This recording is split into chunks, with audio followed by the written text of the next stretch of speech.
Bismillahirrahmanirrahim.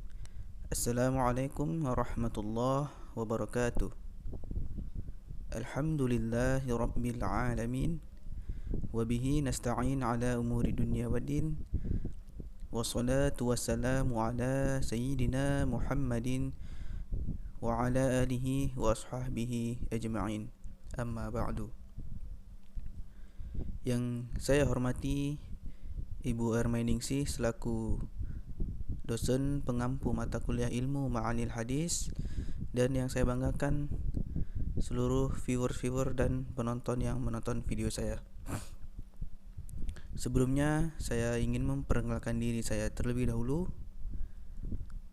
Nama saya Khairan Nazril, biasa dipanggil Khairan, dari Prodi Ilmu Hadis semester 7, berkuliah di Institut Agama Islam Negeri Langsa.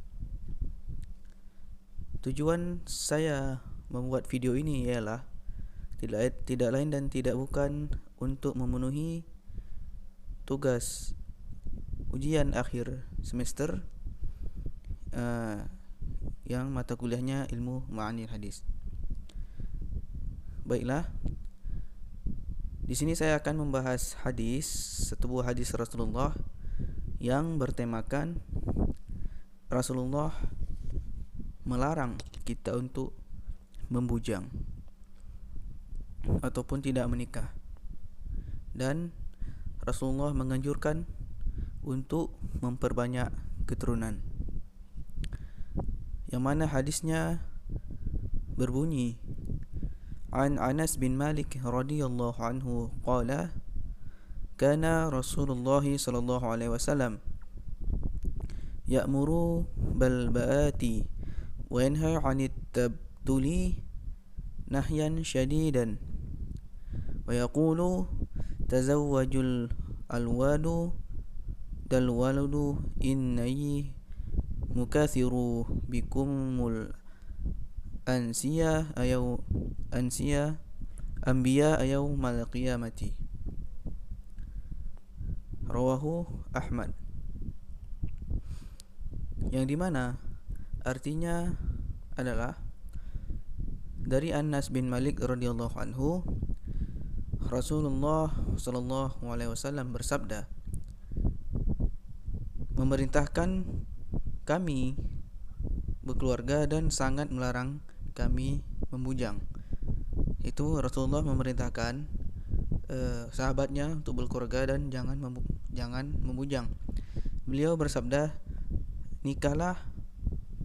nikahilah perempuan yang subur dan penyayang, sebab dengan jumlah yang banyak aku akan berbangga di hadapan para nabi pada hari kiamat kelak.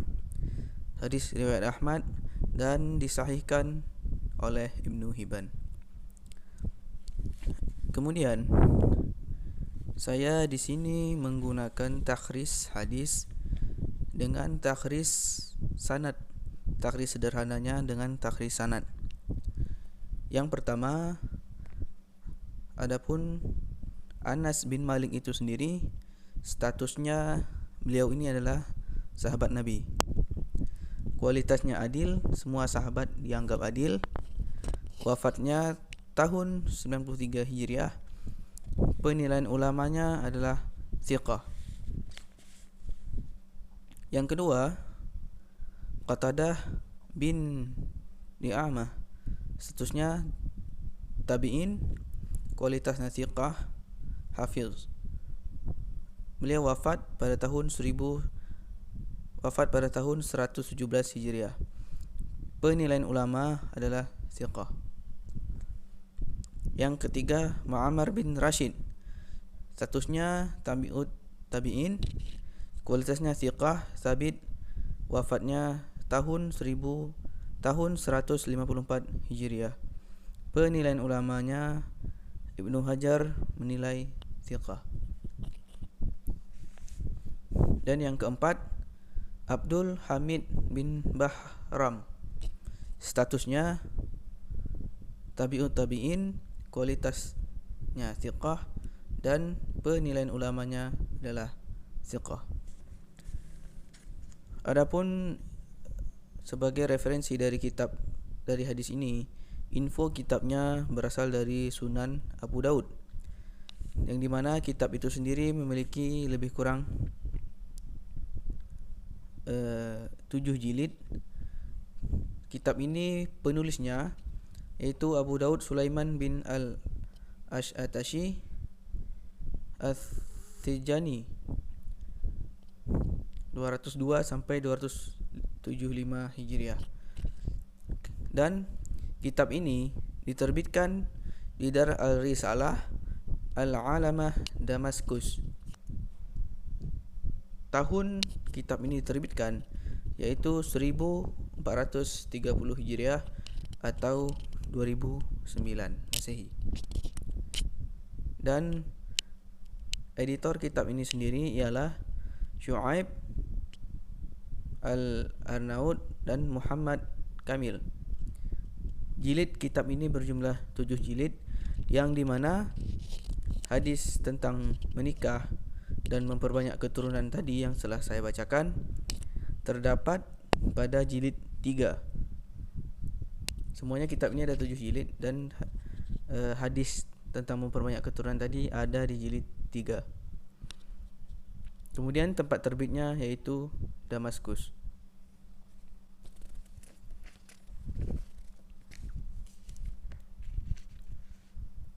Baik, selanjutnya saya akan menjelaskan pendekatan ilmu ma'anil hadisnya. Bagaimana pendekatan ilmu ma'anil hadis tentang hadis tersebut, tentang hadis memperbanyak keturunan tadi. Baik, yang pertama secara tekstual ataupun secara teks. Ya, teks hadis ini, matannya. Yang pertama, di mana dalam hadis itu Rasulullah memerintahkan kita untuk menikah dan jangan membujang atau melajang. Dan yang kedua, anjuran untuk memilih wanita yang penyayang, yaitu wadud. Dan yang ketiga, Rasulullah juga memerintahkan anjuran memilih wanita yang subur atau walud. Kenapa yang subur? Karena penting untuk memperbanyak keturunan itu kita memerlukan wanita yang subur.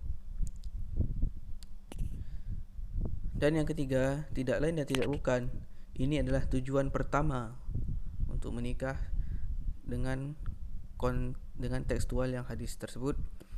Yang tujuannya yaitu memperbanyak umat Islam.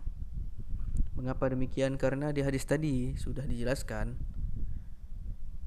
Rasulullah itu bangga atas jumlah umatnya yang banyak pada hari kiamat.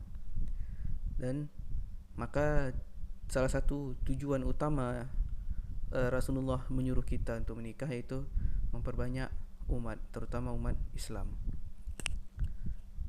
Dan yang kedua, dalam konteks kekinian, hadis ini tidak semata-mata tentang kuantitas keturunan. Jadi tidak membahas semata-mata tentang kuantitas dan kualitas keturunan, tetapi lebih pada pembentukan keluarga yang berkualitas yang dapat memberikan kontribusi positif bagi agama dan masyarakat. Sekarang kita banyak mendengar kasus-kasus seperti orang yang setelah menikah dia tidak memilih untuk tidak mempunyai keturunan, atau kita bilang sekarang bahasa kerennya yaitu child free. Nah, sekarang banyak terjadi di kalangan masyarakat, terutama di masyarakat kita sendiri, yaitu negara Indonesia, itu banyak. Dan selanjutnya, pemahaman ini sejalan dengan prinsip Islam yang selalu relevan dalam setiap zaman dan tempat. Mengapa demikian? Karena zaman dulu itu kualitas umat Islam itu masih sedikit. Makanya Rasulullah sangat menganjurkan untuk menikah dan memperbanyak keturunan. Namun sekarang populasi manusia, terutama populasi umat Islam itu sudah berkembang pesat sehingga lebih banyak. Kemudian yang terakhir, pendekatan ilmu ma'anil hadis sini saya menggunakan asbabul wurud, di mana asbabul wurud ini, sebelumnya saya ingin menjelaskan apa itu asbabul wurud. Asbabul wurud itu sebab terjadinya hadis atau sebab munculnya hadis, atau bisa disebut dengan sebab turunnya hadis, sama. Nah, itu disebut asbabul wurud. Asbabul wurudnya itu hadis ini muncul. Jadi hadis ini muncul ketika beberapa sahabat berniat untuk melakukan tabatul.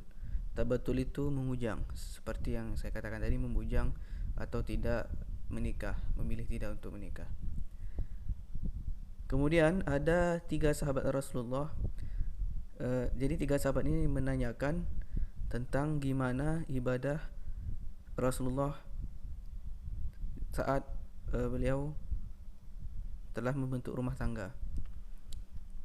Dan setelah diberitahu, mereka merasa ibadah mereka masih sedikit dibanding dengan Nabi. Jadi 3 sahabat ini merasa bahwa ibadah yang mereka lakukan itu masih terbilang sangat jauh dibandingkan dengan ibadahnya Nabi Muhammad SAW.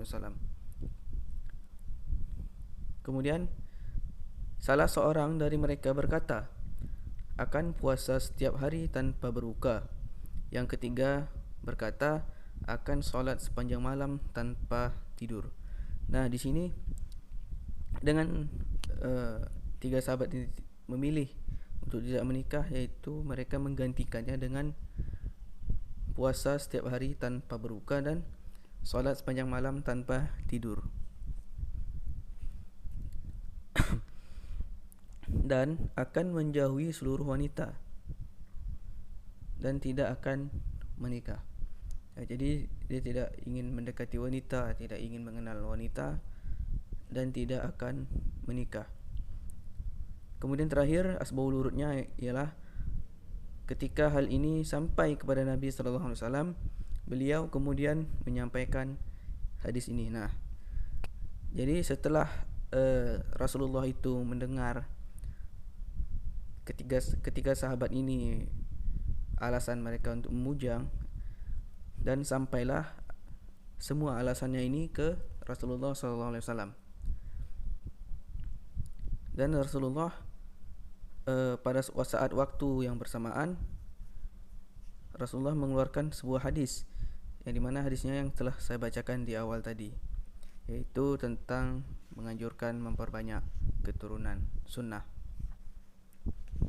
Kemudian konteks sosiohistorisnya yang terakhir, pendekatan ilmu ma'anil hadis yang terakhir yang saya gunakan ialah konteks sosial historis. Kita lihat sekarang di kondisi masyarakat. Saat itu umat Islam masih dalam masa pembentukan dan perkembangan. Nah, jadi pada masa Rasulullah itu umat Islam itu masih tergolong sedikit dan masa pembentukan dan perkembangan. Beda dengan kita lihat pada di zaman kita sekarang, udah banyak, bahkan populasi umat Islam itu sudah tersebar ke seluruh dunia, kita bilang. Dan konteks sosial historis selanjutnya, pentingnya untuk memperbanyak generasi muslim untuk memperkuat dakwah. Nah, itulah mengapa walaupun zaman dulu, zaman Rasulullah dan zaman sekarang itu tetap harus menikah dan memperbanyak keturunan, yaitu pentingnya untuk memperbanyak generasi muslim untuk memperkuat dakwah, untuk mempererat silaturahmi, untuk saling mengenal, untuk terutama untuk berbangga nanti pada hari kiamat kelak dengan banyaknya umat Islam, dengan banyaknya manusia yang beragama Islam. Itu Rasulullah sangat bangga kepada nabi-nabi yang lain, karena umatnya itu banyak. Nah, lebih dan kurang begitulah. Oke, itulah penjelasan singkat dari hadis memperbanyak keturunan dan bagaimana hadis ini turun, di sini terjadi, asbab wurudnya gimana, saya sudah jelaskan. Dan ilmu ma'anil hadisnya sudah saya terapkan, yaitu ilmu ma'anil hadis konteks sosiohistoris dan secara tekstual, gimana hadis ini di zaman sekarang, di zaman kontemporer sekarang, apakah masih bisa berlaku ataupun child free ini hanya bisa dibilang apakah child free ini ingkar sunnah. Nah, itu tadi sudah terjawab ya, kalian bisa simpulkannya sendiri. Lebih dan kurang saya mohon maaf. Saya Khairan Azil. Sampai di sini saja penjelasan singkat dari saya. Lebih dan kurang saya mohon maaf. Wallahumma fiq illa akhwa min tariq. Wassalamualaikum warahmatullahi wabarakatuh.